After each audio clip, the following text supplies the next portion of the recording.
வாங்க வணக்கம். இன்னைக்கு கருணைக்கிழங்குல பக்கோடா எப்படி செய்யறதுன்னு பார்ப்போம்.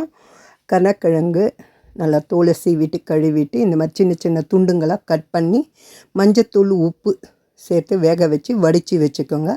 இப்போ ஒரு பாத்திரத்தில் குழம்பு மிளகாத்தூள் ஒரு குழம்பு கரண்டி அளவுக்கு சேர்த்துங்க. அதே அளவு பச்சரிசி மாவு சேர்த்துக்கோங்க. உப்புத்தூள், பெருங்காயத்தூள், மஞ்சத்தூள் இதெல்லாம் சேர்த்துக்கிட்டு புளி தண்ணி வேணும்னா விட்டுக்கோங்க.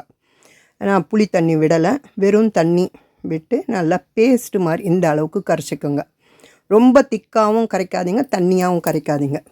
இந்த அளவுக்கு பேஸ்ட்டு மாதிரி கரைச்சிக்கோங்க.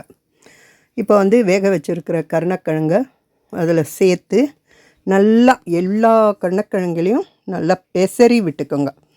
ஒரு அரை மணி நேரத்துக்கு ஊறிக்கிட்டு இருக்கட்டும். இப்போ நல்லா இது எல்லாத்தையுமே இது மாதிரி பெசரிட்டு மூடி வச்சுடுங்க. ஒரு அரை மணி நேரத்துக்கு அப்புறம் எடுத்து எண்ணெய் காய வச்சு அதில் சேர்த்துக்கோங்க. இது தனித்தனியாக பிரித்து போட்டுக்கோங்க.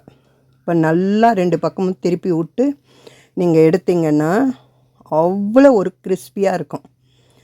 சூப்பரான டேஸ்ட்டோடு நல்லா மேலே கிறிஸ்பியாகவும் அதே சமயம் உள்ளே அவ்வளோ ஒரு சாஃப்டாகவும் அந்த கருணைக்கிழங்கு வெந்து நல்லா சாஃப்டாக சூப்பரான டேஸ்ட்டோடு இருக்கும். இது வெரைட்டி ரைஸ் அத்தனைக்கும் தொட்டுன்னு சாப்பிட்றதுக்கு சூப்பராக இருக்கும்.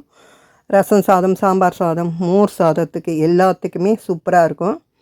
எங்கள் வீட்டிலாம் இதை பொரிக்கும்போது எந்த சாதத்துக்கும் தொட்டுக்க முடியாது, அது காலி ஆகிட்டே இருக்கும். வறுத்து சூடாக வைக்கும்போது அந்த அளவுக்கு சூப்பரான டேஸ்ட்டோடு இருக்கும்.